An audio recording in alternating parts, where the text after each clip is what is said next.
ਸੀਸ ਸੁਹਾਵਾ ਚਰਨੀ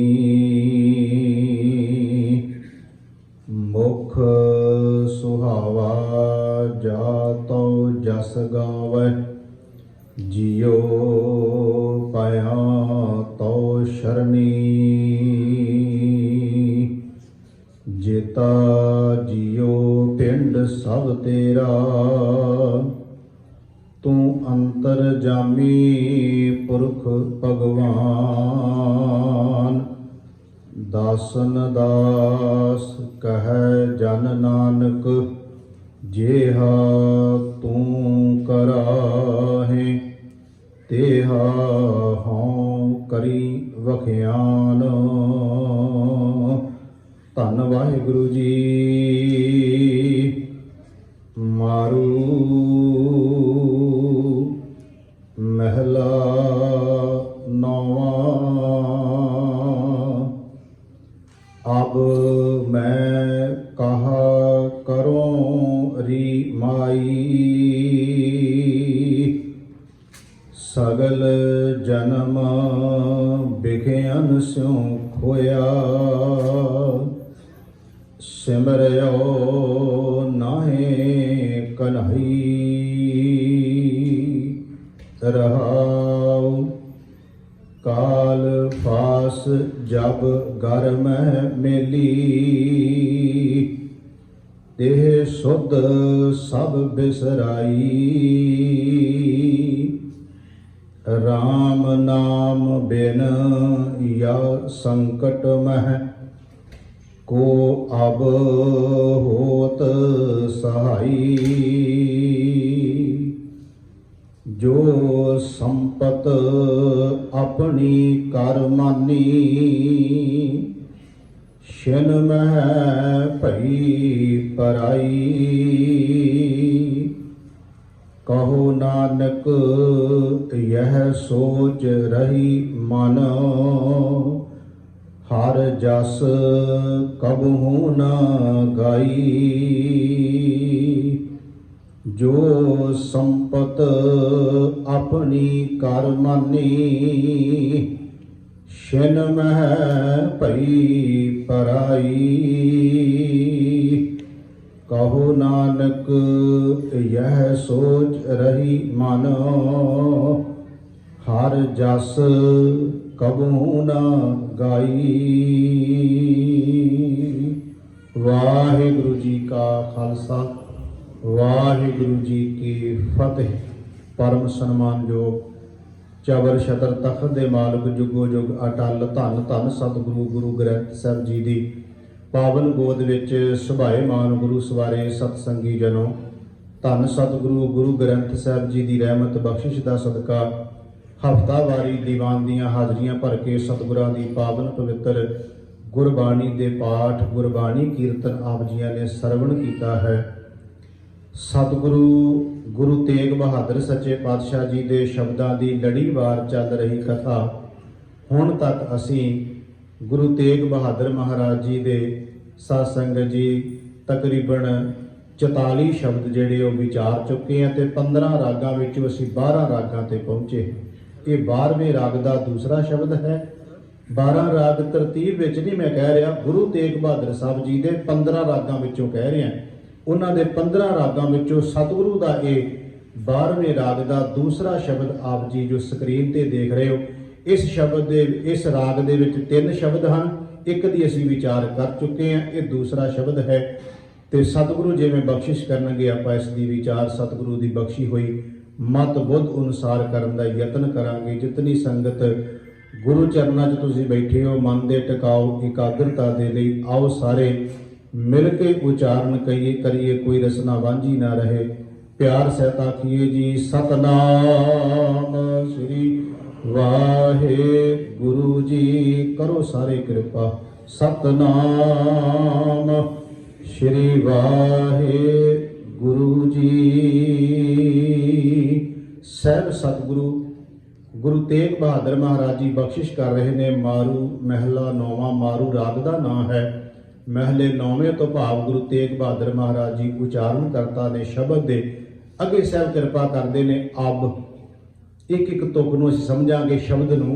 ਅਬ ਦਾ ਮਤਲਬ ਹੁਣ। ਕਹਾ, ਇੱਥੇ ਕਹਾ ਨਹੀਂ ਕਹਿਣਾ। ਕਹਾ ਤੇ ਕਹਾ ਦੇ ਇੱਕ ਬਿੰਦੀ ਨਾਲ ਹੀ ਬਹੁਤ ਫਰਕ ਪੈ ਜਾਂਦਾ ਹੈ। ਕਹਾ ਦਾ ਮਤਲਬ ਹੋ ਗਿਆ ਕਿੱਥੇ। ਜੇ ਅਸੀਂ ਬਿੰਦੀ ਲਾ ਕੇ ਕਹੀਏ ਨਾ ਕਹਾ, ਇਹਦਾ ਮਤਲਬ ਕਿੱਥੇ। ਜਦੋਂ ਹੋ ਗਿਆ ਕਹਾ ਕੀ ਕਰਾਂ, ਇਹਦਾ ਇੰਨਾ ਫਰਕ ਪੈ ਜਾਂਦਾ ਉਚਾਰਨ ਵਿੱਚ। ਮਹਾਰਾਜ ਕਹਿੰਦੇ ਅਬ ਮੈਂ ਦਾ ਮਤਲਬ ਹੁਣ। ਮੈਂ ਆਪਣੇ ਆਪ ਨੂੰ ਕਹਿ ਰਹੇ ਨੇ। ਮਹਾਰਾਜ ਦੇ ਸ਼ਬਦ ਜਦੋਂ ਮੈਂ ਸ਼ਬਦ ਬਿੰਦੀ ਤੋਂ ਬਿਨਾਂ ਆਵੇ ਉਹਦਾ ਅਰਥ ਹੁੰਦਾ ਵਿੱਚ। ਜਗਤ ਮੈਂ, ਉੱਥੇ ਮੈਂ ਨਹੀਂ ਕਹਿਣਾ ਪੈਣਾ, ਉੱਥੇ ਜਗਤ ਵਿੱਚ ਹੈ। ਸੋ ਇਹ ਮੈਂ ਤਾਂ ਬੇਨਤੀ ਕਰ ਰਿਹਾ ਹੁੰਦਾ ਸਿਰਫ ਸਮਝਣ ਵਾਸਤੇ ਕਿ ਜਿਹੜੀ ਸੰਗਤ ਬਾਣੀ ਪੜ੍ਹਦੀ ਹੈ, ਜਿੰਨੀ ਕੁ ਸੋਝੀ ਹੈ ਸਮਝ ਹੈ, ਮੇਰਾ ਫਰਜ਼ ਹੈ ਦੱਸਣਾ, ਤਾਂ ਕਿ ਤੁਸੀਂ ਜਦੋਂ ਸ਼ਬਦ ਨੂੰ ਆਪ ਪੜ੍ਹੋਗੇ ਤੇ ਜਦੋਂ ਤੁਹਾਨੂੰ ਥੋੜਾ ਜਿਹਾ ਉਚਾਰਨ ਦਾ ਪਤਾ ਹੋ ਜਾਏਗਾ, ਅਰਥ ਤੁਹਾਨੂੰ ਆਪਣੇ ਆਪ ਹੀ ਸਮਝ ਆ ਜਾਣਗੇ ਉਸ ਵੇਲੇ। ਇੱਥੇ ਮਹਾਰਾਜ ਕਹਿ ਰਹੇ ਨੇ ਅਬ ਮੈਂ ਕਹਾ ਕਰੂੰ ਰੀ ਮਾਈ। ਹੁਣ ਇੱਥੇ ਕਰੋ ਮੈਂ ਸ਼ਬਦ ਉਚਾਰਨ ਕੀਤਾ, ਬਿੰਦੀ ਲਾਈ ਹੈ ਮੈਂ। ਇਹ ਮਹਾਰਾਜ ਆਪਣੇ ਆਪ ਨੂੰ ਕਹਿ ਰਹੇ ਤਾਂ ਸਾਨੂੰ ਕਹਿਣਾ ਪਿਆ ਕਰੋ ਮੈਂ ਕੀ ਕਰਾਂ। ਰੀ ਮਾਈ, ਰੀ ਮਾਈ ਦਾ ਮਤਲਬ ਮੇਰੀ ਮਾਂ, ਇਸਤਰੀ ਲਿੰਗ ਸ਼ਬਦ ਹੈ। ਜਿਹੜਾ ਕਬੀਰ ਸਾਹਿਬ ਦਾ ਸ਼ਬਦ ਆਉਂਦਾ ਨਾ, ਕਹਿਤ ਕਬੀਰ ਸੁਣੋ ਰੇ ਲੋਈ, ਉੱਥੇ ਰੇ ਲੋਈ ਦਾ ਮਤਲਬ ਪਤਨੀ ਨਾਲ ਸੰਬੰਧਿਤ ਨਹੀਂ, ਉੱਥੇ ਜਗਤ ਦੀ ਗੱਲ ਹੈ। ਹੇ ਜਗਤ ਦੇ ਲੋਕੋ ਮੇਰੀ ਗੱਲ ਸੁਣੋ। ਇੱਥੇ ਮਹਾਰਾਜ ਨੇ ਰੀ ਸ਼ਬਦ ਇਸਤਰੀ ਲਿੰਗ ਹੈ, ਅਗਲੇ ਬੰਨੇ ਮਾਈ ਸ਼ਬਦ ਹੈ। ਮਾਈ ਦਾ ਮਤਲਬ ਮਾਂ। ਗੁਰੂ ਤੇਗ ਬਹਾਦਰ ਮਹਾਰਾਜ ਜੀ ਨੇ ਮਾਈ ਸ਼ਬਦ, ਮਾਂ ਸ਼ਬਦ ਬਹੁਤ ਵਰਤਿਆ। ਮਾਈ ਸ਼ਬਦ ਵੈਸੇ ਗੁਰੂ ਗ੍ਰੰਥ ਸਾਹਿਬ ਦੀ ਬਾਣੀ ਵਿੱਚ ਗੁਰੂ ਸਾਹਿਬਾਨਾਂ ਨੇ ਸ਼ਬਦ ਦੀ ਵਰਤੋਂ ਬੜੀ ਕੀਤੀ ਹੈ। ਗੁਰੂ ਅਰਜਨ ਦੇਵ ਮਹਾਰਾਜ ਜੀ ਦੇ ਵੀ ਸ਼ਬਦ ਆਉਂਦੇ ਨੇ, ਮਾਈ ਮੇਰੇ ਮਨ ਕੋ ਸੁਖ। ਉੱਥੇ ਵੀ ਮਹਾਰਾਜ ਨੇ ਮਾਈ ਸ਼ਬਦ ਵਰਤਿਆ। ਮਹਾਰਾਜ ਗੁਰੂ ਤੇਗ ਬਹਾਦਰ ਸਾਹਿਬ ਦੇ ਸ਼ਬਦ ਵੀ ਆਉਂਦੇ, ਮਾਈ ਮੈਂ ਧਨ ਪਾਇਓ ਹਰ ਨਾਮ। ਇਹ ਮੈਂ ਤਾਂ ਥੋੜੀ ਜਿਹੀ ਬੇਨਤੀ ਕਰਨ ਲੱਗਿਆ, ਗੁਰੂ ਨਾਨਕ ਮਹਾਰਾਜ ਜੀ ਨੇ ਵੀ ਸ਼ਬਦ ਵਰਤੇ ਹੈ। ਮਾਂ ਸ਼ਬਦ ਕਿਉਂ ਵਰਤਿਆ ਜਾਂਦਾ ਹੈ, ਮਾਂ ਸ਼ਬਦ ਕਿਉਂ ਕਿਹਾ ਜਾਂਦਾ ਹੈ? ਜਦੋਂ ਅਸੀਂ ਸੋਦਰ ਦਾ ਪਾਠ ਕਰਦੇ ਉਹਦੇ ਵਿੱਚ ਵੀ ਅਸੀਂ ਇਹ ਪੜ੍ਹ ਕੇ ਜਾਂਦੇ ਆ ਕਿ ਆਖਾਂ ਜੀਵਾਂ ਵਿਸਰੈ ਮਰ ਜਾਉ, ਆਖਣ ਔਖਾ ਸਾਚਾ ਨਾਉ, ਸਾਜੇ ਨਾਮ ਕੀ ਲਾਗੈ ਭੂਖ, ਉਤ ਭੂਖੈ ਖਾਏ ਚੱਲੀਏ ਦੂਖ, ਸੋ ਕਿਉਂ ਵਿਸਰੈ ਮੇਰੀ ਮਾਂ। ਉੱਥੇ ਮਹਾਰਾਜ ਨੇ ਵੀ ਮਾਂ ਹੀ ਕਿਹਾ ਹੈ, ਮੇਰੀ ਮਾਂ ਮੈਨੂੰ ਕਿੱਦਾਂ ਉਹ ਵਿਸਰ ਜਾਏ ਪਰਮਾਤਮਾ। ਵਿਦਵਾਨ ਇਹ ਕਹਿੰਦੇ ਨੇ ਕਿ ਤਕਰੀਬਨ ਇਹੋ ਕਹਿ ਲਓ 90 ਜਾਂ 95% ਜਿਹੜਾ ਹੈ ਮਨੁੱਖ ਦੇ ਅੰਦਰ ਇਹੋ ਕਹਿ ਲਓ ਮਾਂ ਦੀ ਅੰਸ਼ ਹੈ। ਭਾਵੇਂ ਕਿ ਬਾਪ ਦੀ ਗੱਲ ਵੀ ਨਾਲ ਹੀ ਹੈ, ਪਰ ਜ਼ਿਆਦਾਤਰ ਕਿਉਂ ਕਿਹਾ ਜਾਂਦਾ ਹੈ?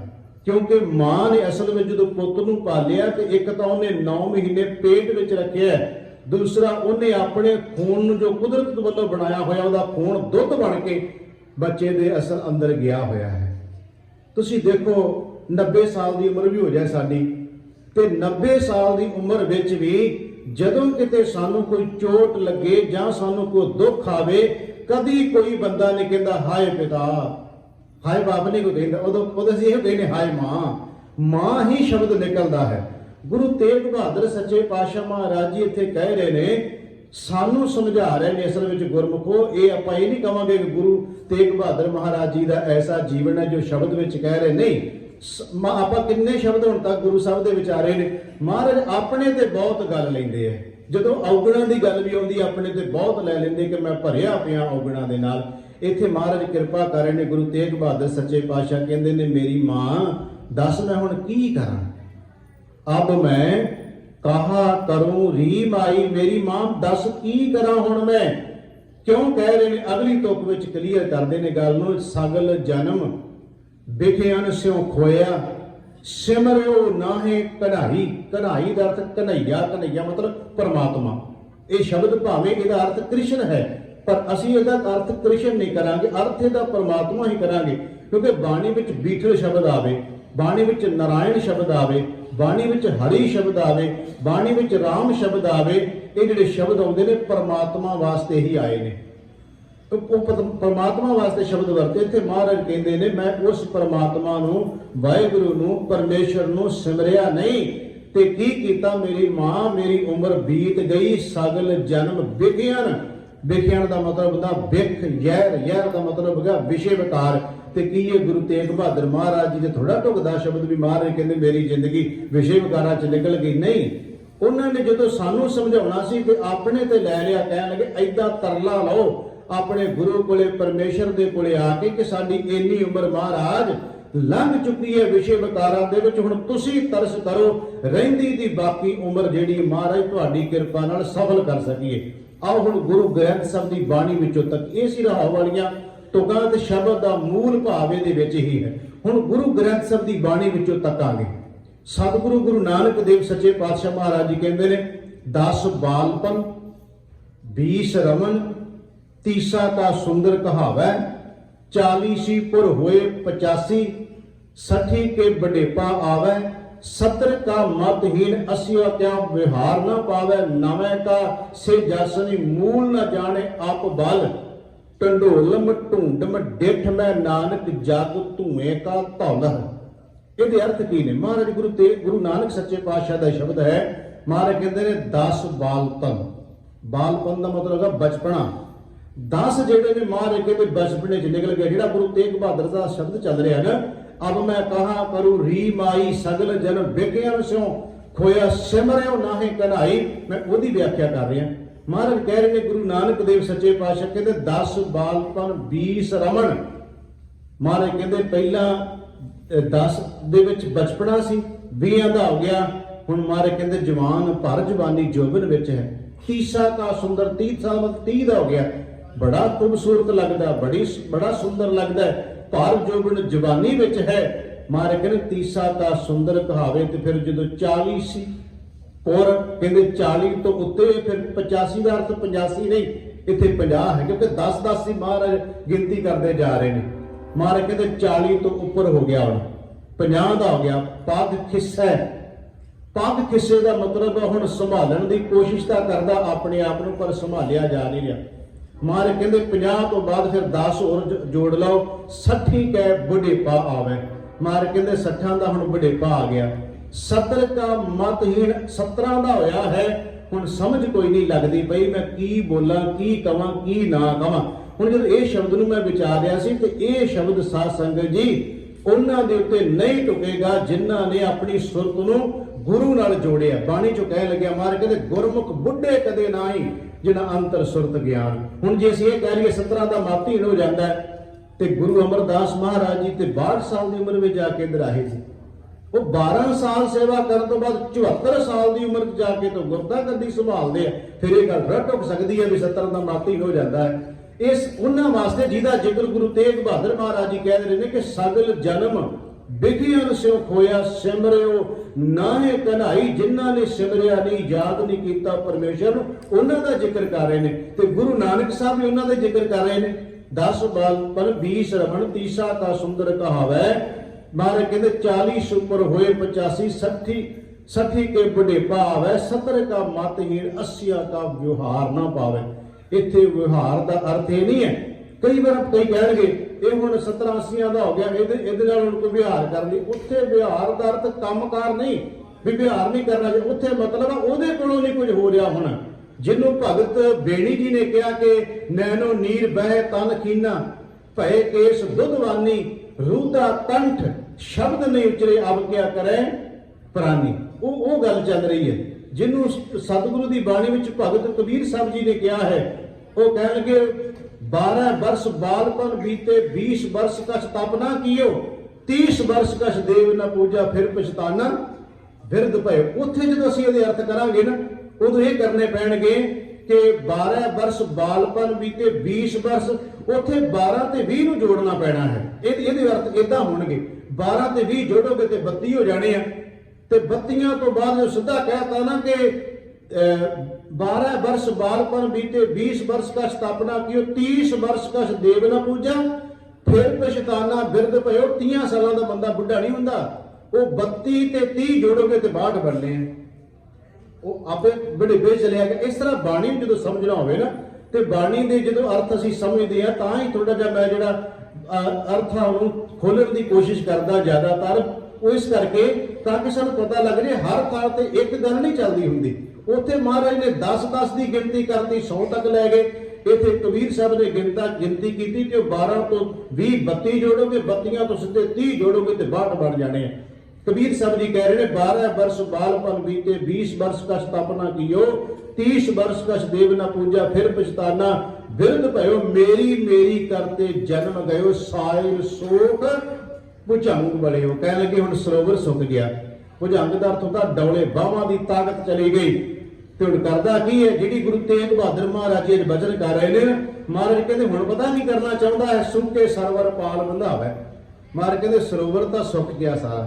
ਸਰੋਵਰ ਦਾ ਮਤਲਬ ਕੀ ਹੋਇਆ? ਮਹਾਰਾਜ ਕਹਿੰਦੇ ਅੱਖਾਂ ਦੀ ਜੋਤ ਚਲੀ ਗਈ, ਕੰਨਾਂ ਦਾ ਸੁਣਨਾ ਬੰਦ ਹੋ ਰਿਹਾ ਹੈ, ਗਲੇ ਦਾ ਬੋਲਣਾ ਬੰਦ ਹੋ ਰਿਹਾ ਹੈ, ਪੈਰਾਂ ਤੋਂ ਚੱਲਿਆ ਨਹੀਂ ਚੰਗੀ ਤਰ੍ਹਾਂ ਜਾ ਰਿਹਾ, ਹੱਥ ਕੁਝ ਕਰ ਨਹੀਂ ਰਹੇ।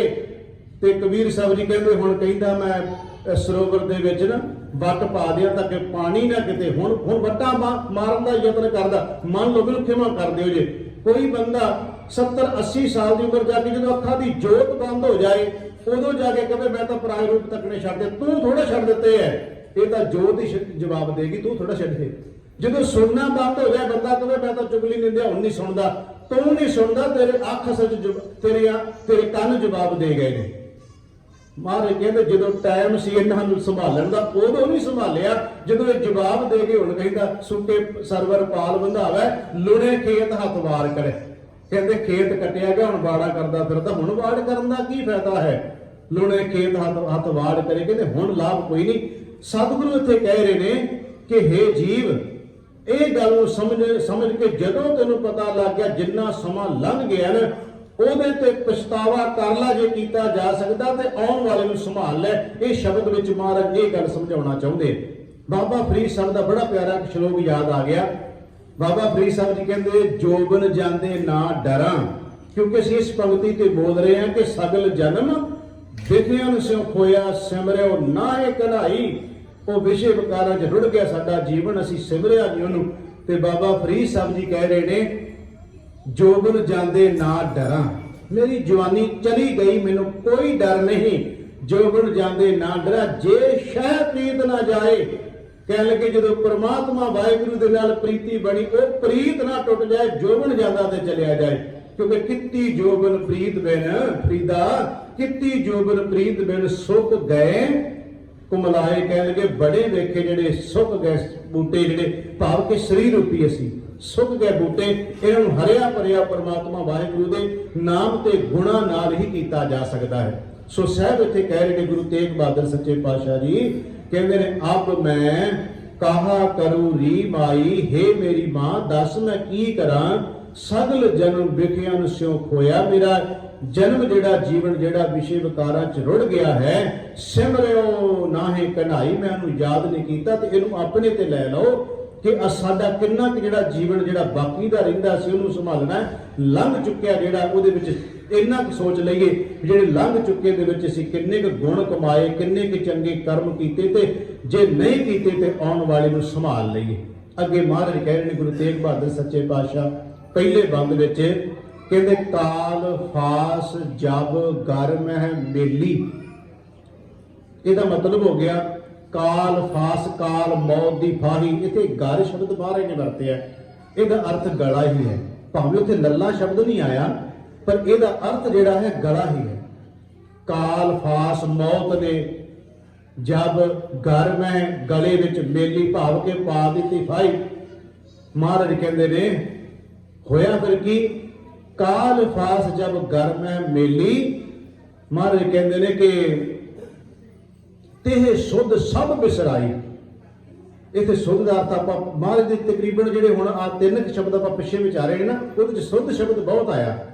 ਇਹਦਾ ਅਰਥ ਹੈ ਖਬਰ, ਇਹਦਾ ਅਰਥ ਹੈ ਕਿ ਮਨੁੱਖ ਨੇ ਸਮਝ ਨਹੀਂ ਆਈ। ਸ਼ੁੱਧ ਨਹੀਂ ਕਹਿਣਾ, ਉੱਥੇ ਸ਼ੁੱਧ ਦਾ ਅਰਥ ਹੋ ਜਾਂਦਾ ਹੈ ਪਵਿੱਤਰ। ਇੱਥੇ ਮਹਾਰਾਜ ਕਹਿੰਦੇ ਨੇ ਸੁਧ, ਸਾਰੀ ਜਿਹੜੀ ਖਬਰ ਸੀ ਨਾ, ਸੁਧ ਸੀ, ਅਕਲ ਸੀ, ਉਹ ਚਲੀ ਗਈ ਸਾਰੀ। ਇਹੋ ਕਹਿ ਲਓ ਕਿ ਪਤਾ ਲੱਗ ਗਿਆ ਹੁਣ। ਕਾਲ ਫਾਸ ਜਦੋਂ ਮੌਤ ਨੇ ਆ ਕੇ ਗਲੇ 'ਚ ਰੱਸਾ ਪਾ ਲਿਆ ਨਾ, ਮੌਤ ਨੇ ਜਮ ਨੇ ਆ ਕੇ ਗਲਾ ਰੱਸਾ ਪਾਇਆ, ਮਹਾਰਾਜ ਕਹਿੰਦੇ ਤੇ ਸੁਧ ਸਭ ਬਿਸਰਾਈ। ਧੰਨ ਗੁਰੂ ਤੇਗ ਬਹਾਦਰ ਸੱਚੇ ਪਾਤਸ਼ਾਹ ਕਹਿੰਦੇ ਰਾਮ ਨਾਮ ਬਿਨ ਯਾ ਸੰਕਟ ਮੈਂ। ਪਰਮਾਤਮਾ ਦੇ ਨਾਮ ਤੋਂ ਬਿਨਾਂ ਹੁਣ ਇੰਨਾ ਸੰਕਟ ਵਿੱਚ ਹਾਂ। ਕੋ ਆਪ ਹੋਤ ਸਹਾਈ, ਕੋ ਦਾ ਮਤਲਬ ਕੋਈ। ਜਦੋਂ ਅਸੀਂ ਪੜ੍ਹਦੇ ਨਾ ਕਿ ਗਾਵੇ ਕੋ ਤਾਨ ਹੋਵੇ, ਕਿਸੇ ਤਾਨ ਗਾਵੇ ਕੋ, ਉਹ ਜਿੰਨਾ ਵੀ ਕੱਕੇ ਨੂੰ ਹੋੜੇ ਵਾਲੀ ਸ਼ਬਦ ਆਉਣਗੇ ਉਹਦੇ ਵਿੱਚ, ਉੱਥੇ ਕੋ ਦਾ ਅਰਥ ਕੋਈ ਹੈ। ਇੱਥੇ ਮਹਾਰਾਜ ਕਹਿੰਦੇ ਕੋ ਅਬ, ਕੋਈ ਅਬ ਖੋਤ ਸਹਾਈ, ਕੋਈ ਸਹਾਇਤਾ ਕਰੇ। ਇਹਦਾ ਮਤਲਬ ਇਹ ਹੋ ਗਿਆ। ਹੁਣ ਵੇਖੋ ਜਦੋਂ ਸ਼ਬਦ ਨੂੰ ਅਸੀਂ ਧਿਆਨ ਨਾਲ ਤੇ ਥੋੜਾ ਜਿਹਾ ਭਾਵਨਾ ਨਾਲ ਪੜ੍ਹਨ ਦਾ ਯਤਨ ਕਰਾਂਗੇ ਨਾ ਤੇ ਮਹਾਰਾਜ ਨੇ ਇਹਦੇ ਵਿੱਚ ਸਾਡੇ ਵਾਸਤੇ ਤਰਲਾ ਲਿਆ ਹੈ। ਸਾਨੂੰ ਕਿ ਐਦਾਂ ਤਰਲੇ ਲੈ ਲਓ ਆਪਣੇ ਗੁਰੂ ਪਰਮਾਤਮਾ ਪਰਮੇਸ਼ਰ ਦੇ ਕੋਲੇ ਆ ਕੇ। ਉਹ ਇੱਕ ਕਾਲ ਫਾਸ ਜਬ ਗਰਮ ਹੈ ਮੇਲੀ, ਜਦੋਂ ਇਹ ਮੌਤ ਰੂਪੀ ਜਿਹੜਾ ਰੱਸਾ ਗਲ ਵਿੱਚ ਆ ਕੇ ਪੈ ਜਾਏਗਾ ਤੇ ਸੁਧ ਸਭ ਸਾਰੀ ਸੁਧ ਚਲੀ ਜਾਣੀ ਹੈ। ਭਾਵ ਤੈਨੂੰ ਉਦੋਂ ਸਭ ਕੁਝ ਧਰਾਇਆ ਰਹਿ ਜਾਣਾ ਹੈ। ਮਹਾਰਾਜ ਕਹਿੰਦੇ ਉਦੋਂ ਤੇਰੇ ਵੱਸ ਕੁਝ ਨਹੀਂ ਹੋਣਾ ਕਰਨ ਵਾਸਤੇ। ਰਾਮ ਨਾਮ ਬੇਨ, ਪਰਮਾਤਮਾ ਦੇ ਨਾਮ ਤੋਂ ਬਿਨਾ ਯਾ ਸੰਕਟ ਮੈਂ, ਇਸ ਸੰਕਟ ਵਿੱਚ ਹਾਂ ਮਹਾਰਾਜ ਕਹਿੰਦੇ ਕੋ ਅਬ ਹੋਤ ਸਹਾਈ, ਕੋਈ ਸਹਾਈ ਹੋਵੇ ਇਹਦੇ ਵਿੱਚ ਜਿਹਨੂੰ ਸਤਿਗੁਰੂ ਗੁਰੂ ਤੇਗ ਬਹਾਦਰ ਸੱਚੇ ਪਾਤਸ਼ਾਹ ਮਹਾਰਾਜ ਜੀ ਕਹਿੰਦੇ ਨੇ ਸੰਗ ਸਖਾ ਸਭ ਤਜ ਗਏ, ਪਉ ਨ ਨਿਭਿਓ ਸਾਧ ਕਹੋ ਨਾਨਕ, ਇਹ ਬਿਪਤ ਮੈਂ ਟੇਕ ਏਕ ਰਘੁਨਾਥ। ਰਘੁਨਾਥ ਵੀ ਪਰਮਾਤਮਾ ਵਾਸਤੇ ਸ਼ਬਦ ਹੈ। ਮਹਾਰਾਜ ਜੀ ਕਹਿੰਦੇ ਨੇ ਸਾਰੇ ਚਲੇ ਗਏ ਛੱਡ ਕੇ, ਹੁਣ ਤਾਂ ਗੁਰੂ ਤੇਗ ਬਹਾਦਰ ਮਹਾਰਾਜ ਕਹਿੰਦੇ ਪਰਮਾਤਮਾ ਤੂੰ ਸਹਾਈ ਹੋਣਾ। ਮੈਂ ਪਹਿਲਾਂ ਵੀ ਬੇਨਤੀ ਕੀਤੀ ਆਪਾਂ ਕਈ ਵਾਰ, ਮਹਾਰਾਜ ਨੇ ਗੱਜ ਸ਼ਬਦ, ਹਾਥੀ ਸ਼ਬਦ, ਮਹਾਰਾਜ ਨੇ ਅਜਾਮਲ ਦੇ ਸ਼ਬਦ, ਮਹਾਰਾਜ ਨੇ ਗਨਕਾ ਦੇ ਸੰਬੰਧੀ ਸ਼ਬਦ, ਪਿਛਲੇ ਸ਼ਬਦ ਪੰਚਾਲੀ ਦ੍ਰੋਪਦੀ ਦੇ ਬਾਰੇ ਵੀ ਆਇਆ ਸੀ। ਮਹਾਰਾਜ ਨੇ ਇਹ ਸ਼ਬਦ ਬਹੁਤ ਵਰਤੇ ਨੇ ਗੁਰੂ ਤੇਗ ਬਹਾਦਰ ਮਹਾਰਾਜ ਨੇ। ਤੁਸੀਂ ਵਾਹਿਗੁਰੂ ਤੂੰ ਗੱਜ ਦੀ ਸਹਾਇਤਾ ਕੀਤੀ ਹਾਥੀ ਦੀ, ਮਹਾਰਾਜ ਕਹਿੰਦੇ ਨੇ ਤੂੰ ਅਜਾਮਲ ਨੂੰ ਉਤਾਰ ਦਿੱਤਾ, ਤੂੰ ਗਨਕਾ ਨੂੰ ਉਤਾਰ ਦਿੱਤਾ, ਤੂੰ ਦ੍ਰੋਪਦੀ ਦੀ ਲਾਜ ਰੱਖ ਲਈ। ਮਹਾਰਾਜ ਕਹਿੰਦੇ ਪਰਮਾਤਮਾ ਤੂੰ ਸਾਡੀ ਵੀ ਲਾਜ ਰੱਖ। ਇਹਦਾ ਮਤਲਬ ਹੋ ਗਿਆ ਕਿ ਗੁਰੂ ਤੇਗ ਬਹਾਦਰ ਸੱਚੇ ਪਾਤਸ਼ਾਹ ਮਹਾਰਾਜ ਜੀ ਕਹਿੰਦੇ ਜੇ ਇਸ ਤਰ੍ਹਾਂ, ਵੈਸੇ ਸਿਆਣੇ ਇਹ ਗੱਲ ਕਹਿੰਦੇ ਨੇ, ਕਹਿੰਦੇ ਜੇ ਕੁਝ ਨਹੀਂ ਨਾ ਬੰਦਾ ਕਰ ਸਕਦਾ, ਜਿਹਨੂੰ ਕੁਝ ਵੀ ਨਹੀਂ ਆਉਂਦਾ, ਉਹ ਕਹੇ ਕਿ ਮੈਨੂੰ ਤੇ ਕੋਈ ਪੜ੍ਹਨਾ ਨਹੀਂ ਆਉਂਦਾ, ਮੇਰੇ ਕੋਲ ਵਿਦਿਆ ਕੋਈ ਨਹੀਂ। ਵਿਦਵਾਨ ਕਹਿੰਦੇ ਆ ਜੇ ਇੰਨੀ ਗੱਲ ਹੀ ਬੰਦਾ ਆ ਕੇ ਆਪਣੇ ਗੁਰੂ ਪਰਮਾਤਮਾ ਪਰਮੇਸ਼ਰ ਨੂੰ, ਕਿਉਂਕਿ ਅਸੀਂ ਬੰਦੇ ਨੂੰ ਤਾਂ ਨਹੀਂ ਕਹਿ ਸਕਦੇ, ਕੋਈ ਅੰਦਰ ਦੀ ਗੱਲ ਬੰਦੇ ਦੀ ਜਿਹੜੀ ਕਈ ਵਾਰ ਜਿਹੜੀ ਪਰਿਵਾਰ ਬਿਲਕੁਲ ਨਜ਼ਦੀਕ ਆਪਣੀ ਧਰਮ ਪਤਨੀ ਨਾਲ ਕਿੰਨਾ ਸਨੇਹ ਹੋਵੇ ਬੰਦਾ, ਉਹਦੇ ਨਾਲ ਵੀ ਆਪਣੀ ਕੋਈ ਅੰਦਰ ਦੀ ਗੱਲ ਜਿਹੜੀ ਨਹੀਂ ਕਰਨ ਜਾਣਦਾ, ਵਿਦਵਾਨ ਕਹਿੰਦੇ ਆ ਤੂੰ ਗੁਰੂ ਗ੍ਰੰਥ ਸਾਹਿਬ ਦੇ ਅੱਗੇ ਆ ਕੇ ਜੋ ਕੁਝ ਆਪਣੇ ਤੇਰੇ ਅੰਦਰ ਹੈ, ਕਿਉਂਕਿ ਜੋ ਕੁਝ ਮੈਂ ਹਾਂ ਉਹ ਮੈਨੂੰ ਹੀ ਪਤਾ ਹੈ, ਤੁਸੀਂ ਨਹੀਂ ਜਾਣ ਸਕਦੇ। ਆਪਣੇ ਬਾਰੇ ਖੁਦ ਮੈਂ ਜਾਣ ਸਕਦਾ, ਪਰ ਗਲਤੀ ਅਸਲ 'ਚ ਹੁੰਦੀ ਕੀ ਹੈ ਸਮਾਜ ਵਿੱਚ, ਅਸੀਂ ਦੂਜੇ ਬਾਰੇ ਬਹੁਤ ਜਾਣਕਾਰੀਆਂ ਹਾਸਲ ਕਰਨ ਦੀ ਕੋਸ਼ਿਸ਼ ਕਰਦੇ। ਆਪਣੇ ਬਾਰੇ ਬੰਦਾ ਜਾਣਕਾਰੀ ਕੋਈ ਨਹੀਂ ਹਾਸਲ ਕਰਦਾ, ਦੂਸਰੇ ਬਾਰੇ ਜਾਣਕਾਰੀਆਂ ਇਕੱਠੀਆਂ ਕਰਦੇ ਆ। ਉਹ ਕਹਿੰਦੇ ਨੇ ਵਿਦਵਾਨ ਬੰਦਿਆ ਜੇ ਤੂੰ ਗੁਰੂ ਗ੍ਰੰਥ ਸਾਹਿਬ ਦੇ ਸਾਹਮਣੇ ਆ ਕੇ ਮੰਨ ਲਵੇ ਪੂਰਨ ਤੌਰ ਤੇ, ਅੰਦਰੋਂ ਬਾਹਰੋਂ ਨਹੀਂ, ਬਾਹਰ ਅੰਦਰੋਂ ਮੰਨ ਲੈ ਵੀ ਮਹਾਰਾਜ ਮੈਂ ਉਹ ਕਹਿੰਦੇ ਇਹ ਮੰਨਣ ਵਿੱਚ ਵੀ ਪਰਮਾਤਮਾ ਕਿਰਪਾ ਕਰ ਦਿੰਦਾ ਜੀ। ਮੰਨਣ ਵਿੱਚ ਵੀ ਇਹ ਮੰਨ ਵੀ ਲਈਏ ਪਰਮਾਤਮਾ ਦੀ ਤਾਂ ਵੀ ਕਿਰਪਾ ਵਰਤ ਜਾਂਦੀ ਹੈ। ਇੱਥੇ ਮਹਾਰਾਜ ਕਹਿ ਰਹੇ ਨੇ ਕਿ ਕਾਲ ਫਾਸ ਜਬ ਗਰਮ ਹੈ ਮੇਲੀ, ਜਦੋਂ ਮੌਤ ਨੇ ਆ ਕੇ ਗਲ ਵਿੱਚ ਰੱਸਾ ਪਾ ਲਿਆ ਤੇ ਮਰ ਕੇ ਤੇ ਸੁਧ ਸਭ ਬਿਸਰਾਈ, ਉਹ ਖਬਰ ਸਾਰੀ ਸੁਧ ਚਲੀ ਜਾਣੀ ਹੈ। ਕਿਉਂਕਿ ਮਹਾਰਾਜ ਕਹਿੰਦੇ ਹੁਣ ਰਾਮ ਨਾਮ ਬਿਨ ਯਾ ਸੰਕਟ ਮੈਂ, ਇਸ ਸੰਕਟ ਦੇ ਵਿੱਚ ਮਹਾਰਾਜ ਕਹਿੰਦੇ ਕੋ ਅਬ ਹੋਤ ਸਹਾਈ, ਕੋਈ ਆ ਕੇ ਦੇ ਵਿੱਚ ਸਹਾਇਤਾ ਕਰਦਾ ਤੇ ਉਹ ਪਰਮਾਤਮਾ ਦਾ ਨਾਮ ਕਰਦਾ ਹੈ। ਸ਼ਬਦ ਦਾ ਦੂਸਰਾ ਬੰਦ ਹੈ ਤੇ ਆਖਰੀ ਬੰਦ ਹੈ। ਗੁਰੂ ਤੇਗ ਬਹਾਦਰ ਸੱਚੇ ਪਾਤਸ਼ਾਹ ਮਹਾਰਾਜ ਜੀ ਕਿਰਪਾ ਕਰ ਰਹੇ ਨੇ, ਜੋ ਸੰਪਤ ਆਪਣੀ ਕਰ ਮਾਨੀ, ਸੰਪਤ ਦਾ ਮਤਲਬ ਹੋ ਗਿਆ ਧਨ ਪਦਾਰਥ ਦੌਲਤ। ਮਹਾਰਾਜ ਕਹਿੰਦੇ ਜੋ ਸੰਪਤ ਆਪਣੀ ਕਰ ਮਾਨੀ, ਆਪਣੀ ਕਰਕੇ ਮੰਨ ਲਈ ਸੀ, ਸ੍ਰੀ ਗੁਰੂ ਤੇਗ ਬਹਾਦਰ ਸੱਚੇ ਪਾਤਸ਼ਾਹ ਕਹਿੰਦੇ ਛਿਨ ਮਹਿ ਭਈ ਪਰਾਈ। ਫਿਰ ਸਮਝਿਓ ਜੀ, ਜੋ ਸੰਪਤ ਜੋ ਧਨ ਪਦਾਰਥ ਆਪਣੀ ਕਰ ਆਪਣੀ ਸਮਝ ਬੈਠਾ ਸੀ, ਮਹਾਰਾਜ ਕਹਿੰਦੇ ਛਿਨ ਮੈਂ, ਇੱਕ ਛਿਨ ਵਿੱਚ ਪਰਾਈ ਹੋ ਗਈ। ਜੋ ਕੁਝ ਆਪਣਾ ਸਮਝਿਆ ਸੀ ਛਿਨ ਵਿੱਚ ਹੀ ਪਰਾਇਆ ਹੋ ਗਿਆ।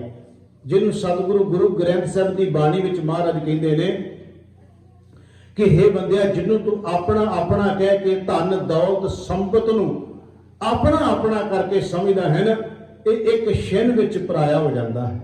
ਭਗਤ ਕਬੀਰ ਸਾਹਿਬ ਜੀ ਦਾ ਸ਼ਲੋਕ ਅਸੀਂ ਸਰਵਣ ਕਰਦੇ ਹਾਂ ਜਦੋਂ ਸਾਧ ਸੰਗਤ ਦੇ ਵਿੱਚ ਬਚਨ ਆਉਂਦਾ ਹੈ, ਕਬੀਰ ਕੌਡੀ ਕੌਡੀ ਜੋਰ ਕੈ ਜੋਰੈ ਲੱਖ ਕਰੋੜ, ਚਲਤੀ ਬਾਰ ਨਾ ਕਛ ਮਿਲਿਓ ਲਈ ਲੰਗੋਟੀ ਤੋਰ। ਉੱਥੇ ਲੰਗੋਟੀ ਦਾ ਅਰਥ ਲੰਗੋਟ ਨਹੀਂ ਹੈ ਜੋ ਪਹਿਲਵਾਨ ਜਿਹੜਾ ਉਹ ਬੰਨ੍ਹਦੇ, ਉੱਥੇ ਅਰਥ ਉਹ, ਇੱਥੇ ਲੰਗੋਟੀ ਦਾ ਅਰਥ ਵਾਸਲੀ ਆਪਾਂ ਕਈ ਵਾਰ ਅੱਗੇ ਵਿਚਾਰ ਕੀਤੀ, ਜਿਹਦੇ ਵਿੱਚ ਪੈਸੇ ਪਾ ਕੇ ਬੰਦਾ ਆਪਣੇ ਲੱਕ ਨੂੰ ਬੰਨ੍ਹਦਾ ਹੈ। ਇਹ ਪੁਰਾਣਿਆਂ ਸਮਿਆਂ ਦਾ ਸੀ, ਅੱਜ ਵਾਲੇ ਸਮੇਂ 'ਚ ਐਸਾ ਨਹੀਂ ਹੈ। ਅੱਜ ਵਾਲੇ ਸਮੇਂ ਵਿੱਚ ਬੈਂਕ ਹੋ ਸਕਦੀ, ਹੋਰ ਲਾਕਰ ਹੋ ਸਕਦੇ, ਹੋਰ ਕੋਈ ਢੰਗ ਤਰੀਕਾ। ਕਬੀਰ ਸਾਹਿਬ ਜੀ ਕਹਿੰਦੇ ਜੋੜ ਜੋੜ ਕੇ ਜੋ ਲੱਕ ਨਾਲ ਬੰਨੀ ਸੀ ਨਾ, ਜਦੋਂ ਪ੍ਰਾਣ ਗਏ ਕਹਿਣ ਲੱਗੇ ਸਭ ਤੋਂ ਪਹਿਲਾਂ ਉਹੀ ਖੋਲੀ ਹੋਈ, ਕਹਿੰਦੇ ਆ ਖੋਲ ਲਓ ਪਹਿਲਾਂ। ਅੱਜ ਵੀ ਬੰਦਿਆਂ ਤੋਂ ਜਿੰਨਾ ਮਰਜ਼ੀ ਮੰਨ ਲਓ ਕਿਸੇ ਬੰਦੇ ਨੇ 10 ਹੀ ਉਂਗਲਾਂ ਸੋਨੇ ਨਾਲ ਭਰੀਆਂ ਹੋਣ ਭਲਾ, ਛਾਪਾਂ ਛੱਲੇ ਪਾਏ ਹੁਣ, ਹੱਥ ਸਾਰੇ ਸੋਨੇ ਨਾਲ ਭਰੇ ਹੁਣ, ਹਾਰ ਪਾ, ਕਿੰਨਾ ਸੋਹਣਾ ਗਹਿਣਾ ਬੰਦਾ ਪਾ ਕੇ ਤੁਰਿਆ ਫਿਰੇ। ਤੇ ਜਦੋਂ ਉਹਦੀ ਹੋ ਜਾਏ ਮੌਤ ਤੇ ਪਰਿਵਾਰ ਦੇ ਜੀ ਕਹਿੰਦੇ ਆ ਵੀ ਫੋਕ ਦਿਓ ਸਾਰਾ ਕੁਝ ਨਾਲ। ਕਹਿੰਦੇ ਲਾ ਲਓ ਹੁਣ ਸਾਰੇ ਛਾਲਾ ਜਿਹੜੇ ਛੱਲੇ ਆ, ਛਾਪਾਂ ਨੇ, ਮੁੰਦਰੀਆਂ ਸਾਰੀਆਂ ਲਾ ਲਓ, ਉਤਾਰ ਲਓ। ਉਹ ਹੋ ਗਈ ਨਾ ਕਿ ਛਿੰਨ ਮੈਂ ਭਈ ਪਰਾਈ। ਜੋ ਕੁਝ ਆਪਣਾ ਕਰਕੇ ਸਮਝਦਾ ਸੀ ਉਹ ਛਿੰਨ ਵਿੱਚ ਪਰਾਇਆ ਹੋ ਗਿਆ। ਇੱਥੇ ਮਹਾਰਾਜ ਕਹਿੰਦੇ ਨੇ ਗੁਰੂ ਤੇਗ ਬਹਾਦਰ ਜੋ ਸੰਪਤ, ਹੁਣ ਇਹਦੇ ਅਰਥ ਅਸੀਂ ਕੀ ਕਰਾਂਗੇ? ਇਹਦਾ ਮਤਲਬ ਕੀ ਆ ਕਿ ਸੰਪਤੀ ਨਹੀਂ ਚਾਹੀਦੀ, ਧਨ ਪਦਾਰਥ ਨਹੀਂ ਚਾਹੀਦੇ। ਇਹਦਾ ਮਤਲਬ ਕੀ ਬੰਦਾ ਆਪਣੀ ਜ਼ਿੰਦਗੀ ਵਿੱਚ ਕੋਈ ਕਮਾਈ ਨਾ ਕਰੇ, ਕੁਝ ਬਣਾਵੇ ਨਾ। ਮਹਾਰਾਜ ਕਹਿੰਦੇ ਬਣਾਉਣ ਤੋਂ ਤੈਨੂੰ ਕੌਣ ਰੋਕਦਾ ਹੈ? ਪਰ ਇਹਨੂੰ ਆਪਣੀ ਕਰ ਮਾਨੀ ਦਾ ਮਤਲਬ ਹੋ ਗਿਆ ਇਹਦੇ ਮੋਹ ਵਿੱਚ ਇਹਨਾਂ ਨਾ ਫਸ ਜਾਈ। ਕਿਉਂਕਿ ਰੋਂਦਾ ਬੰਦਾ ਉਦੋਂ ਹੈ ਜਦੋਂ ਮੋਹ 'ਚ ਫਸਿਆ ਹੋਇਆ, ਉਹਦੇ ਤੋਂ ਚੀਜ਼ ਦੂਰ। ਜਿਹੜੀ ਚੀਜ਼ ਦੇ ਨਾਲ ਬੰਦਾ ਮੋਹ ਵਿੱਚ ਜਦੋਂ ਦੂਰ ਹੁੰਦੀ ਤਾਂ ਬੰਦਾ ਤਾਹਾਂ ਮਾਰਦਾ ਹੈ। ਮਹਾਰਾਜ ਕਹਿੰਦੇ ਨੇ, ਗੁਰੂ ਤੇਗ ਬਹਾਦਰ ਸਾਹਿਬ ਦਾ ਵੇਖੋ ਜਿਹੜਾ ਸੋਠ ਰਾਗ ਦਾ ਸ਼ਬਦ ਹੈ, ਸਤਿਗੁਰੂ ਮਹਾਰਾਜ ਦੇ ਵਿੱਚ ਕਹਿੰਦੇ ਨੇ ਕਿ ਜਿਹੜਾ ਸ਼ਬਦ ਹੈ ਨਾ ਕਿ ਜੋ ਨਰ ਦੁੱਖ ਮੈਂ ਦੁੱਖ ਨਹੀਂ ਮਾਨੈ, ਸੁਖ ਸਨੇਹ ਭੈ ਨਹੀਂ, ਜਾ ਕੇ ਕੰਚਨ ਮਾਟੀ ਮਾਨੇ। ਹੁਣ ਸੋਨੇ ਨੂੰ ਇਸ ਮਿੱਟੀ ਤਾਂ ਕਹਿ ਨਹੀਂ ਸਕਦੇ, ਮਿੱਟੀ ਕਹਿ ਦਈਏ। ਮਹਾਰਾਜ ਕਹਿੰਦੇ ਬਸ ਸਮਝ ਉਹਨੂੰ ਇਹ ਵੀ ਮਿੱਟੀ ਦੀ ਨਿਆਈ ਹੀ ਹੈ, ਬਸ ਇਹ ਸਮਝ ਲੈ ਇਹਨੂੰ, ਤਾਂ ਕਿ ਇਹਨੇ ਤੋਂ ਤੂੰ ਨਿਰਲੇਪ ਰਹਿ ਸਕਦਾ ਹੈ। ਇੱਥੇ ਮਹਾਰਾਜ ਕਹਿੰਦੇ ਜੋ ਸੰਪਤ ਆਪਣੀ ਕਰ ਮਾਨੀ, ਜਿਹਨੂੰ ਤੂੰ ਆਪਣਾ ਬਣਾ ਕੇ ਸਮਝ ਬੈਠਾ ਸੀ ਨਾ, ਛਿਨ ਮੈਂ ਭਈ ਪਰਾਈ, ਉਹ ਛਿਨ ਵਿੱਚ ਪਰਾਈ ਹੋ ਗਈ। ਤੇ ਅਖੀਰ ਵਿੱਚ ਮਹਾਰਾਜ ਕਹਿੰਦੇ ਕਹੋ ਨਾਨਕ ਇਹ ਸੰਕਟ ਮੈਂ, ਮਹਾਰਾਜ ਕਹਿੰਦੇ ਕਹੋ ਨਾਨਕ ਇਹ ਸੋਚ ਰਹੀ ਮਨ। ਉਹ ਮਨ ਵਿੱਚ ਨਾ ਬਾਰ-ਬਾਰ ਮਹਾਰਾਜ ਕਹਿੰਦੇ ਸੋਚ ਆ ਰਹੀ ਹੈ, ਬਾਰ-ਬਾਰ ਮਨ ਉਸ ਗੱਲ ਨੂੰ ਸੋਚੀ ਜਾ ਰਿਹਾ ਹੈ। ਕਹੋ ਨਾਨਕ ਇਹ ਸੋਚ ਰਹੀ ਮਨ, ਕਿਹੜੀ ਗੱਲ ਬਾਰ-ਬਾਰ ਅੰਦਰ ਚੱਲ ਰਹੀ ਹੈ? ਹਰ ਜਸ ਕਬਹੂ ਨਾ ਗਾਈ। ਸ਼ੁਰੂ ਚ ਕਹਿ ਰਹੇ ਨੇ ਕਿ ਕਹਾ ਕਰੂ ਅਬ ਮੈਂ ਕਹਾ ਕਰੂ ਰੀਮ ਆਈ। ਸ਼ੁਰੂ ਚ ਕਹਿੰਦੇ ਨੇ ਮਾਂ ਦੱਸ ਮੈਂ ਕੀ ਕਰਾਂ, ਮੇਰਾ ਜਨਮ ਸਾਰਾ ਵਿਸ਼ੇ ਵਿਕਾਰਾਂ ਚਲਿਆ ਗਿਆ, ਮੈਂ ਰੱਬ ਦਾ ਨਾਂ ਨਹੀਂ ਜਪਿਆ। ਤੇ ਅਖੀਰ ਵਿੱਚ ਵੀ ਉਹੀ ਗੱਲ ਕਹਿੰਦੇ ਨੇ ਕਹੋ ਨਾਨਕ ਇਹ ਕੌਣ, ਮਹਾਰਾਜ ਕਹਿੰਦੇ ਕਹੋ ਨਾਨਕ ਇਹ ਸੋਚ ਰਹੀ ਮਨ।